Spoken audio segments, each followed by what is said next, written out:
Hello everyone, this is Ritika Pandey. आज ये video बहुत स्पेशल है, ठीक है। मीन्स न्यू पार्लियामेंट, मतलब पार्लियामेंट में रखा गया है ट्रांसजेंडर एक्ट के तौर पे नया 2026 एक्ट। ओके, मतलब इसके अंदर क्या है कि इसके अंदर सारे रूल जो है 2019 में दिए गए थे, जो सारे नियम कानून बेनिफिट्स सब कुछ मतलब बदल दिया जाएगा। अगर ये नियम लागू हो गया, अगर ये कानून आ गया, सब कुछ बंद हो जाएगा। सबसे इम्पोर्टेंट मैं बता दूं कि we are not human. Okay, मतलब उनके हिसाब से हम लोग इंसान नहीं रहेंगे।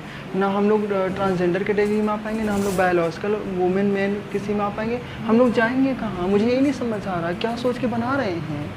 क्योंकि 2019 में ये एक्ट लाया गया था, तो इसमें इसे बताया गया था कि हम अपनी आइडेंटिटी को खुद से चूज़ कर सकते हैं कि मैं क्या हूँ, मैं खुद बताऊँगी, मुझे सामने वाला नहीं बताएगा। और इस एक्ट के तहत क्या है कि वो लोग मुझे बताएंगे कि हम क्या हैं।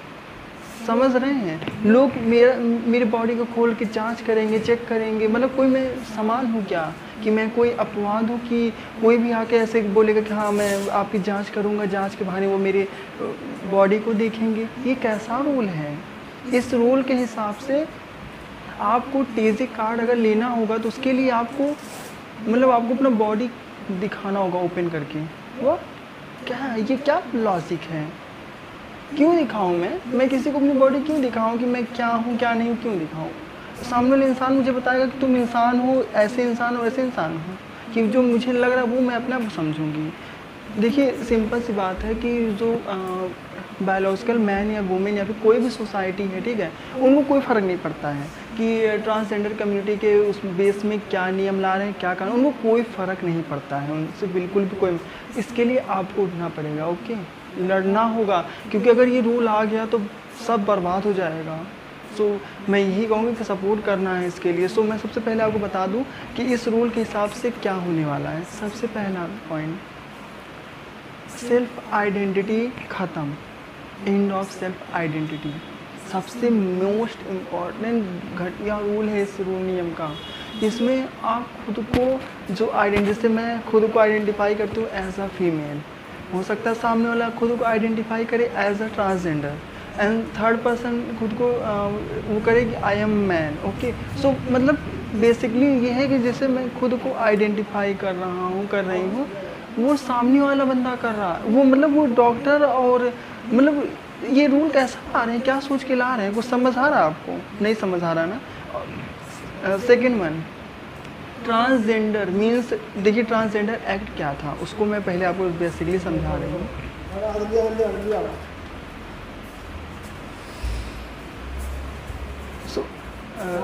ट्रांसजेंडर एक्ट 2019 बेसिकली क्या था मैं आपको बता रही हूँ। एक ट्रांसजेंडर को रहने के लिए घर मिलता था और क्या बोलते हैं खाना पीना मिलता था, एंड शायद काम वगैरह भी मिलता था मेरे हिसाब से इतना में। और अगर कोई इसको छेड़ता है, परेशान करता है, रेप करता है या फिर शोषण करता है, मतलब कुछ भी ऐसा काम गलत काम करता है, उसको भीख मंगवाता है, नचवाता है, प्रताड़ित करता है, तो उसके लिए 6 महीने से 3 साल की सज़ा थी और 1 से 2 लाख 3 लाख ऐसे पनिशमेंट के तौर पर पैसे थे, रकम थी। ये था ट्रांसजेंडर एक्ट में। और भी हाँ, SRS सर्जरी फ्री थी उनकी, ओके, ट्रांसजेंडर कम्युनिटी के लिए। तो ये सब चीज़ें मिलती थी ट्रांसजेंडर एक्ट में, कम्युनिटी नहीं, ट्रांसजेंडर एक्ट में भी ये सब मिलता था। और उनको टीसी कार्ड मिलता था, ठीक है, वो डीएम ऑफिस से बनाया जाता था। सो वेलफेयर सोसाइटी जैसे करके बोलते कम्युनिटी, तो वो लोग आपको टीसी कार्ड बना के देते थे। सो अब क्या होगा, अब इस नए नियम के हिसाब से आप खुद को आइडेंटिफाई नहीं कर पाएंगे कि आप मेल हैं, फीमेल है, ट्रांसजेंडर हैं, क्या हैं। ओके, सेकेंड वन, आपको टीसी कार्ड नहीं मिलेगा ऐसे जिससे नॉर्मल ऑनलाइन करने पे मिल जाता था, वो नहीं मिलेगा। ओके, और थर्ड वन इज़ एफिडेविट किसी काम का नहीं। जो एफिडेविट हम लोग बनवा के अपना गज़ट बनवा लेते थे, Aadhaar card, pan card, voter ID सब कुछ चेंज करा लेते थे। गज़ट नाम की चीज़ ही हट गई है गाइस। अगर गज़ट बनवाना है आपको तो आपके पास SRS होना ही चाहिए। सर्जरी कंपलसरी है। मीन्स मेरा आधार चेंज हो गया, पैन चेंज हो गया, वोटर आईडी बन गई, सब कुछ। सो ये नहीं हो पाएगा अगर आपकी सर्जरी नहीं हुई हो। तो मेरी सर्जरी तो हुई नहीं है, बट मेरे पास आइडेंटिफाई एज अ फीमेल वाली चीज़ें हैं, डॉक्यूमेंट्स हैं। बट इस एक्ट के तौर पे जब तक आपकी सर्जरी नहीं हो जाती, आप कोई भी लीगल डॉक्यूमेंट्स में नेम चेंज नहीं करा सकते हैं। गज़ेट बनवा लीजिए, कुछ भी नहीं होता है। एफिडेविट 0%, उसका कोई काम नहीं बचेगा। सब कुछ बर्बाद कर दे रहे हैं, कुछ भी सोच के बना रहे हैं। उसके बाद फिर ये इस एक्ट के उसमें क्या है कि एसआरएस कंपलसरी है। ये बताइए, क्या आप, मैं या फिर कोई भी क्या इतना ज़्यादा कैपेबल है कि वो सर्जरी करा पाए? अफोर्डेबल है? क्योंकि इतना पैसा लगता है, 5 लाख 7 लाख 6 लाख ऐसे पैसे लग रहे हैं। गवर्नमेंट हॉस्पिटल में 1-2 हैं जिसमें होता है, उसमें भी सक्सेस नहीं होता है। कुछ मर जाते हैं, उसकी टॉयलेट बंद हो जाती है, उसके कुछ हो रहा है, उसके कुछ हो रहा है। सो जो है उसमें क्लियर सही से हो नहीं रहा है। और अगर सही है, दिल्ली एम्स में है, मैं बता रही हूँ, मुझे वहीं पर कराना है, बट वहाँ पे लाइन इतनी बड़ी है कि अगर आप आज जाएंगी तो 1 साल 2 साल बाद की लाइन मिलती है। और एसआरएस कराना इतना कंपलसरी क्यों है? क्योंकि उसको कराने के बाद इंसान मर ही जाता है, कभी मर जाता है, कभी कुछ हो जाता है, कभी बीमार। सो इतना मुश्किल है, क्यों आदमी कराए? उसका शरीर है, मेरा शरीर है, मेरी बॉडी है, मैं उसको चीड़ फाड़ करवाऊँ ना कराऊँ, सिंपल रखूँ, ये तो मेरी कैपेबिलिटी है। मतलब मेरी इच्छा होनी चाहिए, मुझे चाहिए या नहीं चाहिए। ये सामने वाला क्यों मुझसे कह रहा है कि आप एसआरएस कराइए? मतलब पता है, ये इतना लॉजिक है इसमें कि आपको SRS, sex reassignment surgery compulsory है, मैंडेटरी है। इस नए रूल के हिसाब से आपको चेंज कराना होगा अपना जेंडर, तो इसके लिए आपको सर्जरी करानी होगी। Breast implant, vaginoplasty and laser therapy and facial, ये चीज़ें करानी होगी। सबसे इम्पॉर्टेंट, वेजाइनोप्लास्टी मैंडेटरी हो जाएगी। ओके, मैंडेटरी मतलब कि वेजाइनोप्लास्टी करानी ही पड़ेगी। क्यों मैं कराऊँ? मेरे पास पैसे नहीं हो तो मैं क्यों कराऊँ? मैं हॉस्पिटल में कैसे भरोसा करूँ? हॉस्पिटल मेरी ज़िंदगी बना के रखे, कभी आड़ेगा नहीं। क्योंकि अभी हाल ही में केस आया है कि वो सर्जरी कराने के बाद बेचारे के पैर काटने पड़े, सर का मतलब हालत ख़राब हो गई ना, आधा मरा छोड़ दिए। सो मैं क्यों कराऊँ? क्या आप गारंटी ले रहे हैं, जो ये नियम लाना चाह रहे हैं, क्या वो गारंटी ले रहे हैं मुझसे कि एसआरएस कराने के बाद सब अच्छा रहेगा, आप प्रॉपर बढ़िया रहेंगे, पैसा देंगे वो मुझे? बोलिए क्या, क्यों मैं कराऊँ? क्या सोच के बना रहे हैं? गाजा वाजा फूँक के बनाते हैं क्या कोई भी रूल? नहीं समझ आ रहा मुझे। और उसके बाद सुनिए, ट्रांसजेंडर एक्ट में जो सुविधाएं मिलती थी वो मुझे या फिर किसी भी ट्रांसमैन या फिर किसी कम्युनिटी नहीं मिलेगा।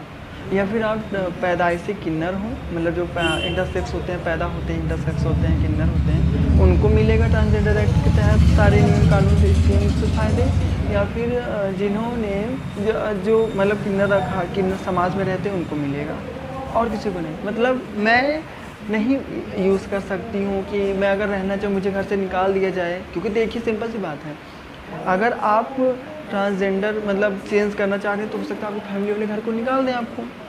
डॉक्टर ने आपसे बोला कि आपको चेंज करना होगा, आपको घर से निकाल दिया जाएगा। सो आप कहाँ जाएंगे?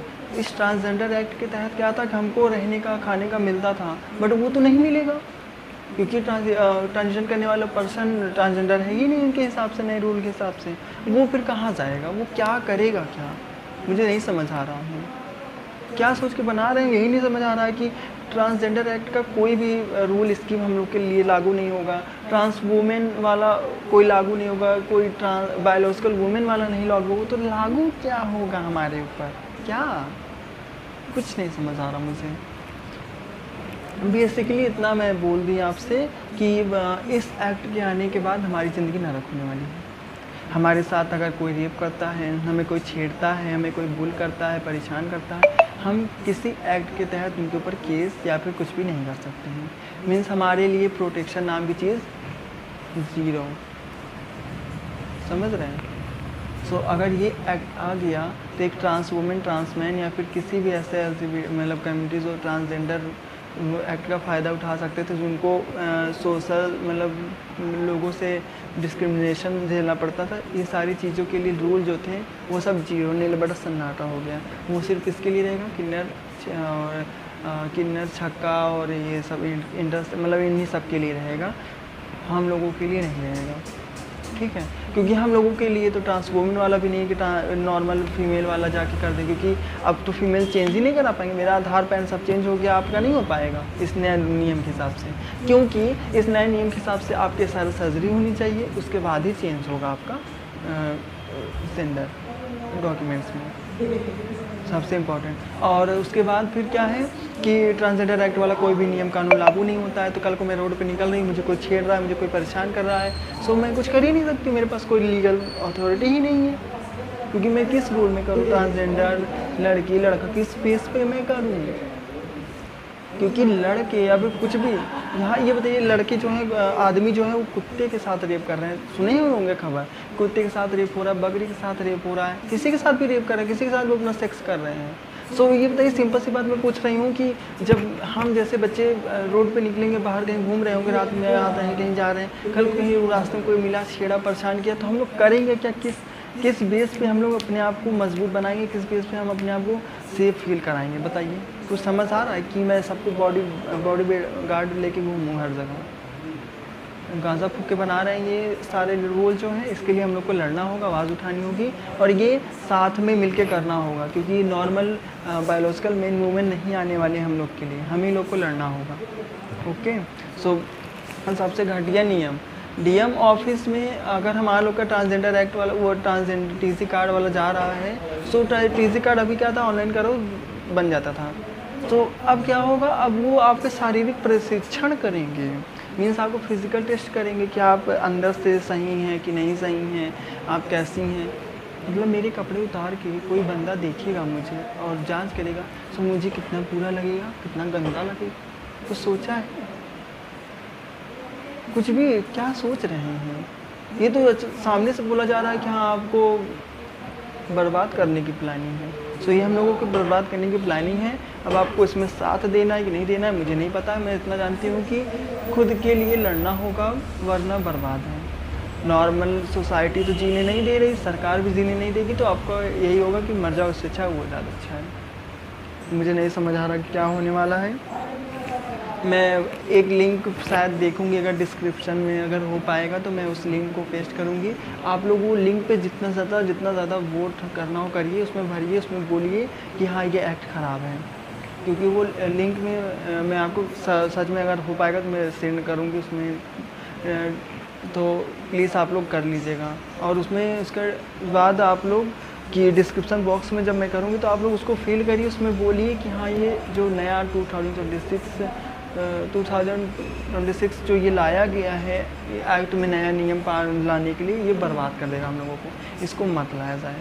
सो प्लीज़ करिए, पिटीशन डालिए। ओके, और उसके बाद अगर हो सकेगा तो अगर लड़ाई झगड़ा मतलब ऐसा होगा प्रदर्शन, तो दिल्ली हाई कोर्ट के बाहर भी करना होगा, लाल किले के बाहर भी तो करना होगा। सो हम लोग को भी आना होगा उसमें, क्योंकि we are a family. Okay, अगर हम अपने आप को एक दूसरे की हेल्प नहीं करेंगे तो नॉर्मल बंदी लड़कियां नहीं करेंगे। वो लोग तो चाह रहे हैं कि हम लोग मर जाएं, बर्बाद हो जाएं, उनको कोई फ़र्क नहीं पड़ता कि हमारी लाइफ में क्या हो रहा है क्या नहीं हो रहा। एक तो वैसे ही लाइफ में इतना सारा स्ट्रगल भरा रहता है कि साला हद पार है कि हर चीज़ के लिए रोना पड़ता है। उसके बाद भी जो सुकून था गवर्नमेंट से वो भी छीन रहे हैं। पहले नॉर्मल पीपल जाते थे लाल किला में धरना देते थे, अब हम लोग को भी धरना प्रदर्शन करना होगा। मतलब घर में, समाज में, दुनिया से लड़ते लड़ते अब जाओ लाल किला में धरना दो, और वहाँ पे सुनने वाले क्या होंगे? नॉर्मल बंदे होंगे। वो क्या हमारी सुनना चाहेंगे? मुझे बहुत दुख हो रहा है सोच के क्या होने वाला है हमारे लोग का इस एक्ट के तहत। बाय द वे बहुत बड़ी वीडियो बन जाएगी, सो प्लीज़ उसको फॉर्म को फिल कर दीजिएगा। नेक्स्ट वीडियो में मिलते हैं। और मुझे अभी नहीं समझ आ रहा कि मैं नेक्स्ट वीडियो किस बेस पे बनाऊंगी, किस रूल पे बनाऊंगी। So thanks for watching this video. मिलते हैं नेक्स्ट वीडियो में। सब्सक्राइब करिए अगली न्यू अपडेट जानने के लिए, और खुद के लिए खुद लड़ना होगा, याद रखिएगा। सो बाय बाय।